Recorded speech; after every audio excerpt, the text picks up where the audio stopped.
آج بھی علماء کا اس موقع پر بہت سے علماء نے جواز کو نکالا ہے.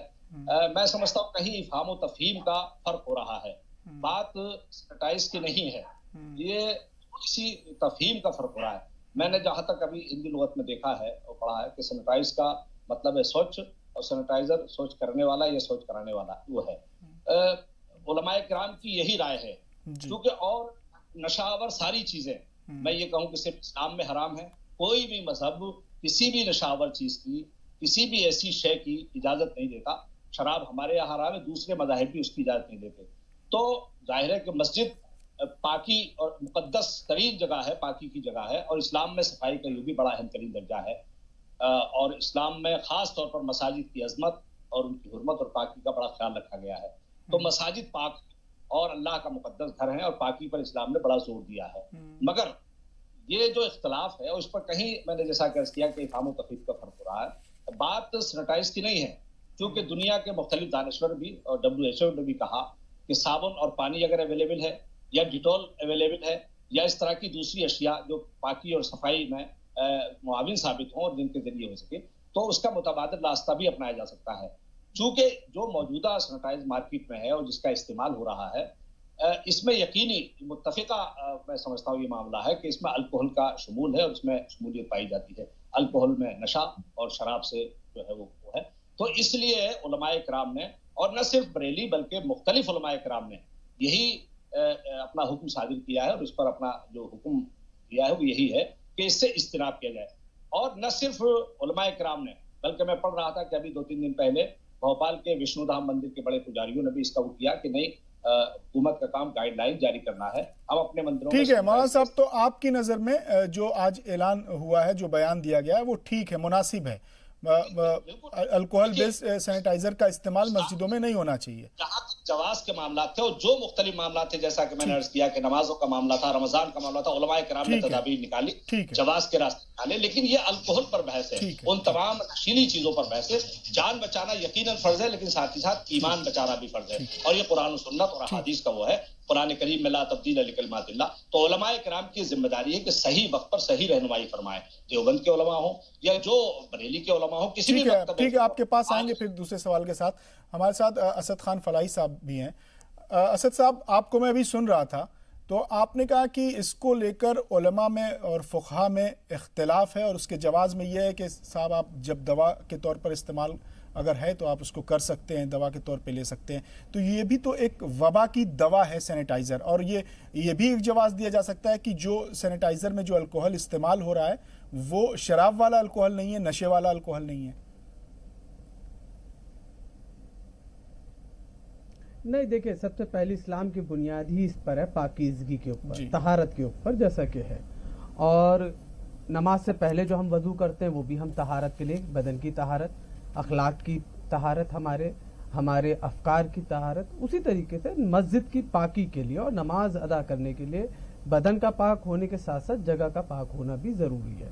دیکھیں, جیسا کہ کہا گیا کہ جو سینیٹائزرز ہیں, جن سے سینیٹائز کیا جا رہا ہے, اس کے اندر دونوں طرح کے, جیسا میں نے اپنی ریسرچ کے حساب سے بتاؤں, جو ہم نے بھی استعمال کیا ہے, کیمیکل بیسڈ بھی آ رہے ہیں, جو اکثر آپ نے دیکھا ہوگا کسان وغیرہ یوز کرتے ہیں اپنے کھیتوں وغیرہ میں, کیڑے مکوڑوں کے لیے بھی, اور اس طریقے کے, اسی طریقے کے اور بھی کیمیکل بیسڈ آ رہے ہیں سینیٹائزر, جن کے اندر الکوہول نہیں ہے.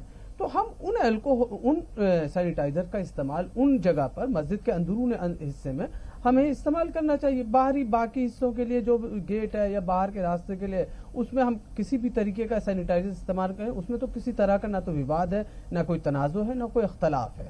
اختلاف صرف اتنی بات کا ہے کہ جس حصے پہ نماز ادا ہونی ہے, کیا اس جگہ پر اس طرح کا سینیٹائزر استعمال کیا جا سکتا ہے جس کے اندر الکوہول موجود ہو. تو اس الکوہول سے بچنے کے لیے دوسرے سینیٹائزر موجود ہیں. ہمیں متبادل کی آلٹرنیٹیوز کی طرف چلے جانا چاہیے. اس پہ کوئی اتنا بڑا وواد یا تنازع کھڑا کرنے کی ضرورت نہیں ہے اصل میں. اور میں آپ کو بتاؤں کہ انسانی جان تمام چیزوں سے مقدس ہے. انسان کی جان کو اسلام نے سب سے زیادہ, آپ کو بتاؤں کہ شرک کے بعد اگر سب سے بڑا گناہ قرار دیا گیا تو وہ قتل ہے, اور یہ چاہے عمدن ہو یا غیر عمدن ہو. تو اس بات کا خیال رکھنا چاہیے کہ انسانی جان کو مقدس قرار دیا اسلام نے, ہر چیز سے اعلیٰ. تو ہمیں سوال یہی اٹھ رہا ہے کہ سوال تو جان کا ہی ہے فلاحی صاحب، سوال تو جان کا ہے، جان بچانا لازمی ہے، جان کا ہے نہیں ہے، جان کا نہیں ہے، جان کا نہیں ہے، جان کا نہیں ہے. دیکھیں یہیں پر ہم مکس کر دیتے ہیں چیزوں کو. جان کا نہیں ہے، مسجد کو اس طریقے سے ڈس انفیکٹ کیا جائے. ڈس انفیکٹ کس طرح سے کیا جائے کہ وہاں نماز ادا کرنے والوں کو کسی طرح کی کوئی بیماری، تاکہ ان کی جان پر کوئی خطرہ نہ ہو، ان کی جان پہ نہ بنائے، وہ کورونا کی زد میں نہ آئے، اسی لیے تو ڈس انفیکٹ کریں گے. بالکل یہ ہے وہ، یہ بالکل وہی میں کہہ رہا ہوں کہ مسجد کو کس طریقے سے ڈس انفیکٹ کیا جائے، یہ سبجیکٹ، یہ موضوع ہے. اب موضوع اس پہ یہ ہے کہ ہمیں کیا صرف انہی سینیٹائزر کا استعمال کرنا چاہیے جو الکوہول بیسڈ ہیں، یا کیمیکل بیسڈ بھی موجود ہیں. اب ہمارے پاس آلٹرنیٹو اویلیبل ہیں، ہمیں اس پہ چلے جانا چاہیے. دوسرے سینیٹائزر ہے نا، ایسا نہیں ہے کہ اس طرح کے کیمیکلز نہیں ہیں. بالکل، آپ نے بھی دکھایا کہ آپ بھی اپنی مسجد میں اسی طرح کے سینیٹائزر کا استعمال کر رہے ہیں. ٹھیک ہے، وجاہت قاسمی صاحب بھی ہمارے ساتھ جڑے ہوئے ہیں، مفتی وجاہت قاسمی صاحب. وجاہت صاحب، آپ کی نظر میں آج جو بریلی کی دارالافتاء سے یہ جو اعلان ہوا ہے، یہ جو بیان آیا ہے، یہ آپ کی نظر میں کتنا مناسب ہے حالات حاضرہ کے تقاضوں کو دیکھتے ہوئے؟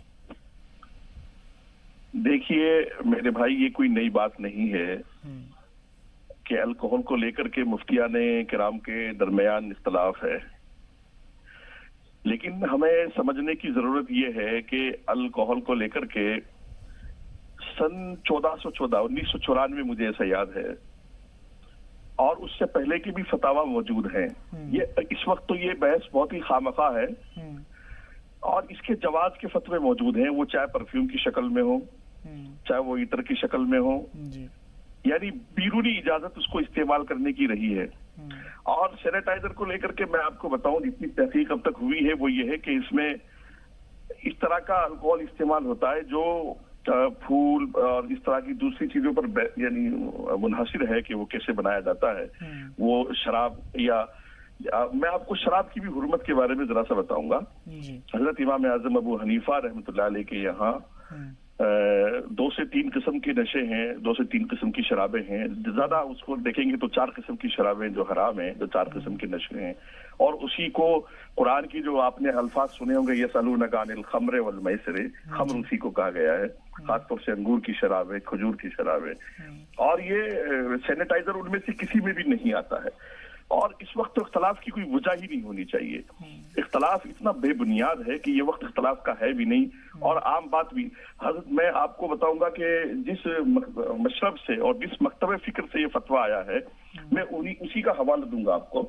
فتاویٰ رضویہ میں یہ فتویٰ موجود ہے، یعنی الکوہل کو استعمال کرنے کا فتاویٰ رضویہ میں. اور اس کا اعلیٰ حضرت امام اعلیٰ حضرت بریلوی رحمۃ اللہ علیہ اس پر بہت پہلے فتویٰ دے چکے ہیں. اور 1994 میں پورے ہند کے علماء کی ایک کمیٹی بنی تھی، اور اس وقت بریلوی مسلک کے بہت بڑے مفتی شریف الحق ابجدی، جو اس وقت کے مفتی اعظم ہوا کرتے تھے، وہ اس میں موجود تھے، اور اس میں یہ فیصلہ لیا گیا تھا. یہ میں اگرچہ میں دیوبندی مفتی ہوں، لیکن میں اس پر بات نہیں کر رہا ہوں چونکہ دیوبند تو اس پر فتویٰ دے چکا ہے. میں صرف اس پر بات کر رہا ہوں جنہوں نے آج فتویٰ دیا ہے یا استعمال کرنے سے منع کیا ہے. یعنی ان کے بڑے علماء آج سے 20 سال 1414 دیکھیے کب 1994 میں یہ فتویٰ دے چکے ہیں کہ الکوہل بیسڈ جو چیزیں ہیں جن میں الکوہل ہے، دوائی یا اس طرح کی بیرونی چیزیں، ان کو پرفیوم وغیرہ ان کو استعمال کیا جا سکتا ہے. اور اعلیٰ حضرت نے تو فتاویٰ رضویہ میں ایک فتویٰ نقل کیا گیا کہ اعلیٰ حضرت نے ایک ایسے کلر کو لے کر کے فتویٰ اس وقت دیا تھا کہ جو کپڑوں میں ملایا جاتا تھا، اور وہ اس پہ اسپریٹ ہوا کرتی تھی، اور اس سے پہلے وہ جائز نہیں تھا.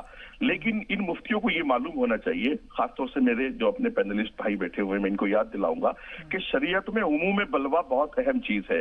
اس طرح یہ کیا کر رہے ہیں، پوری امت کو گناہگار بنا رہے ہیں اس طرح کی باتیں کر کے. سینیٹائزر جو ہے وہ اس وقت ہمارے لیے ایک بچاؤ کا بہت اہم راستہ ہے، اور پہلے سے استعمال کی اجازت ہے، اس لیے اس پر کوئی اختلاف نہیں کرنا چاہیے. ٹھیک ہے، اب اس بحث کو ہم جاری رکھیں گے. فی الحال وقت ہو گیا ایک مختصر سے وقفے کا. وقفے کے بعد تمام مسائل پر اور گفتگو ہوگی.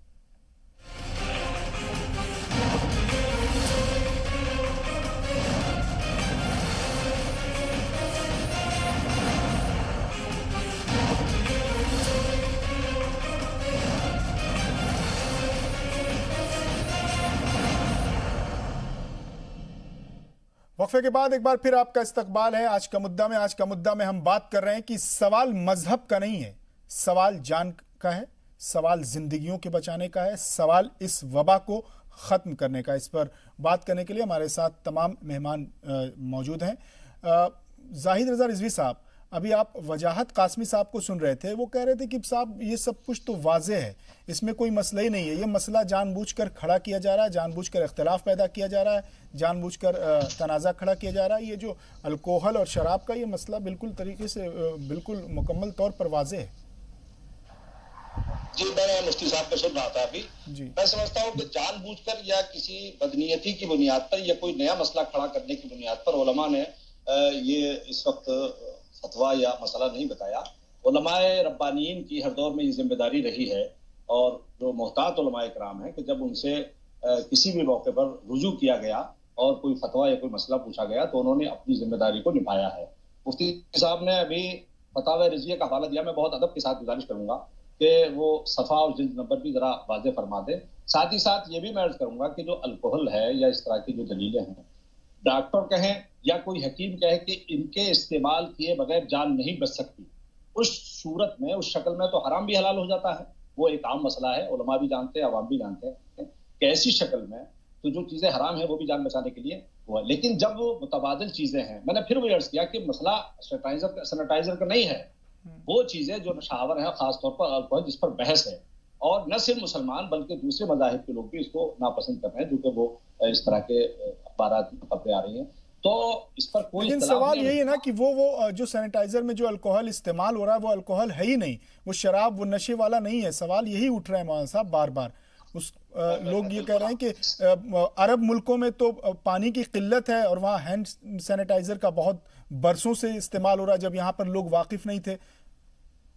عباس صاحب یہ بالکل آپ صحیح فرما رہے ہیں، یہ تو تحقیق کا موضوع ہے نا۔ اگر ایسا ہے اور تو مولانا صاحب یہی سوال تھا میرا، پہلا سوال آپ سے یہی تھا کہ اگر یہ تحقیق کا موضوع تھا تو یہ اس اعلان، اس بیان، اس فتوے سے پہلے علماء نے کوئی تحقیق کی، کوئی اجماع ہوا، اجتہاد ہوا، متفقہ طور پر کسی نتیجے پہ نکلے پھر دیا گیا، یا صرف ایسے ہی غیر ذمہ دارانہ بیان اس کو کہا جائے؟ سینیٹائزر کا معاملہ اب سے نہیں چل رہا ہے، تقریباً مارچ سے، جب سے کورونا وائرس اور اس سے بھی پہلے جو دوسرے ممالک میں تھا وہ سب چل رہا ہے۔ تو یہ کوئی فی الفور یا کوئی اجلت میں فتویٰ نہیں دیا گیا۔ ہمارے علماء کرام چاہے دیوبند کے ہوں چاہے بریلی کو ہوں، اس پر یقیناً تحقیق۔ پھر وہ آپ جس مکتب فکر کا ذکر کر رہے ہیں، پوری دنیا میں ان کے فالوور اور بڑا تحقیق شدہ مقام ہے اور مرکز ہے پورے، اور بڑا اس میں تو محتاط اعلیٰ فاضل بریلوی ان کے صاحبزادے مفتی اعظم نہیں ہے مولانا صاحب، اس سے انکار نہیں ہے۔ تو یہ میں سمجھتا ہوں کہ جو فتویٰ انہوں نے دیا ہے، اور یہ ان کا ہی فتویٰ نہیں بلکہ جتنے علماء محتاطین ہیں، علماء ربانیین، چاہے وہ کسی بھی مکتب پر ہوں، وہ بار بار اسی پر اصرار ہے کہ مسئلہ سینیٹائزر کا نہیں ہے۔ جب متبادل چیزیں موجود ہیں، خود WHO نے کہا اور ڈاکٹر حکیم بھی کہہ رہے ہیں، ہیلتھ ڈپارٹمنٹ نے بھی یہ بات کہہ رہا ہے کہ جب متبادل چیزیں ہیں وہ سینیٹائزر، اور کسی نے ابھی تک یہ نہیں کہا کہ اگر آپ سینیٹائزر استعمال نہیں کریں گے تو جان چلی جائے گی۔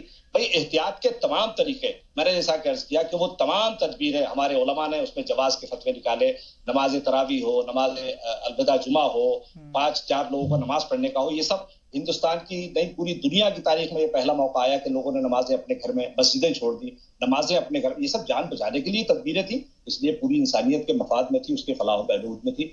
تو یہ کوئی مسئلہ ایسا بہت ہے جس پر بہت شدت کے ساتھ یا اس کو بہت وہ کیا جائے، مگر علماء کی ذمہ داری ہے کہ جب وہ دارالافتاء میں بیٹھے ہیں، علماء ربانیین کی اور محتاط علماء کی، اور ان سے جب کوئی رجوع کرے گا اور کوئی استفتاء لے گا تو وہ مسئلہ حق بیان کرے، یہی میں سمجھتا ہوں۔ اور یہ اجلت میں نہیں ہوا ہے، 3-4 مہینے سے معاملہ یہ چل رہا ہے، تو تحقیق کیے، اور اگر متبادل تحقیق کے بعد یہ اعلان، یہ بیان، یہ فتویٰ دیا گیا۔ اسد خان فلاحی صاحب یو پی کے اقلیتی وزیر ہیں محسن رضا، ان کا بھی آپ نے تھوڑی دیر پہلے بیان سنا ہوگا، انہوں نے کہا ہوگا کہ اسی طرح کے بیان اس طرح کے علماء دیتے ہیں اور انہی علماء اور انہی بیانات کی وجہ سے اسلام پوری دنیا میں بدنام ہو رہا ہے۔ تو انہوں نے سیدھے سے سوال کھڑا کیا ہے اس اعلان پر۔ دیکھیے اس طرح کے بیانات تو اکثر لوگ دے دیا کرتے ہیں کہ بھئی ان کی وجہ سے جب آپ کسی کی رائے سے اتفاق نہیں رکھتے تو آپ ان کے کردار پر اور اس طرح کی ذاتیات پہ بات کرنے لگتے ہیں۔ دیکھیے پہلی بات، اصولی بات سمجھنی چاہیے عباس صاحب کہ یہ جتنے بھی علماء کرام ہیں ہمارے، ان کی نیتوں پہ، ان کے اخلاص پر ہمیں شک و شبہ نہیں کرنا چاہیے۔ انہوں نے اجتہاد کیا ہے، ایک انسان اجتہاد کر کے اپنی بات اپنی رائے سامنے رکھ رہا ہے، چاہے اس سے پہلے جتنے بھی فتاوے آپ دیکھیں وہ سارے اجتہاد ہیں جی قرآن و سنت کی روشنی میں رکھتے ہوئے، اور اپنے علم اور اپنی بصیرت کی بنیاد پر ان کو لگا کہ یہ چیز شاید اسلام کے خلاف ہے، تو انہوں نے اس طرح کے فتوے دیے، چاہے امام اعظم، چاہے آج کے موجودہ کنٹمپریری جتنے بھی ہمارے ہیں خالد صاف اللہ رحمانی صاحب ہوں اور جتنے دوسرے لوگ ہیں۔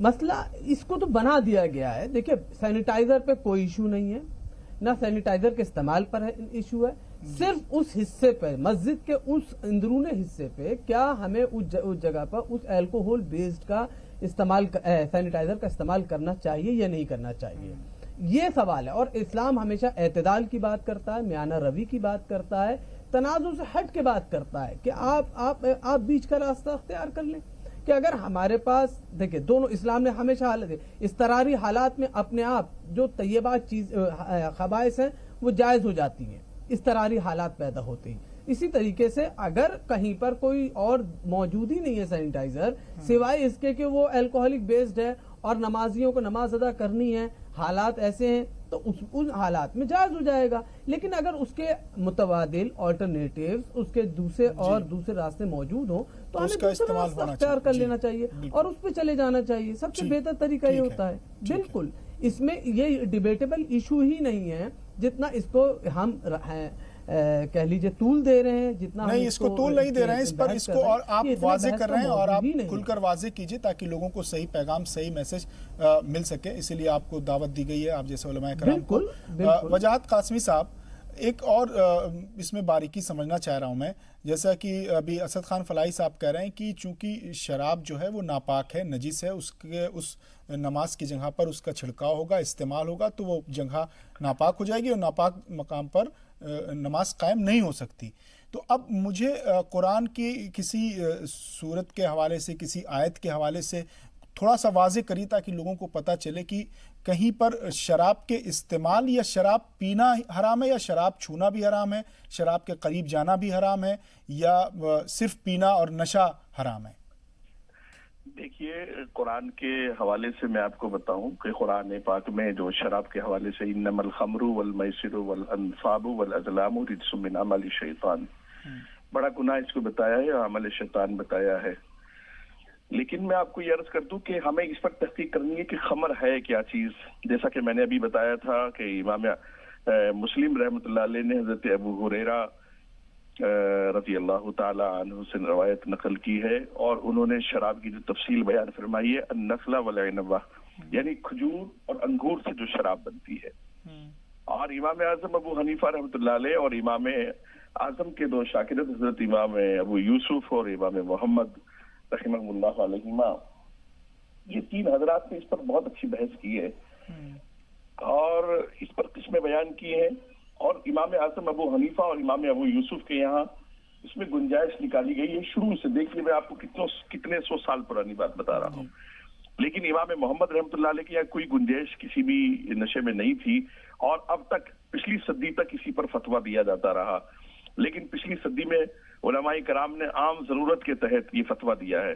ابھی میرے بھائی زاہد رضا خان صاحب مجھ سے معلوم کر رہے تھے کہ فتاوی رضویہ کی اگر میں ان کو جلد بتا دوں اور صفحہ نمبر بھی بتا دوں تو جلد نمبر 4 ہے اور صفحہ نمبر 381 ہے۔ رضا فاؤنڈیشن لاہور والوں نے اس کو شائع کرایا ہے، اور اس میں امام اعلیٰ حضرت کا الکوہل کے استعمال کو لے کر کے فتویٰ ہے، اور اس وقت جس چیز کا چلن تھا اس پر فتویٰ ہے۔ میں آپ کو فتوے کے تعلق سے ایک چیز اور سمجھا دیتا ہوں جی سلام ٹی وی چینل کے مادھیم سے، کہ چونکہ یہ بحث آپ نے بلائی ہے، بہت اچھی، بہت اچھا کام ہے یہ۔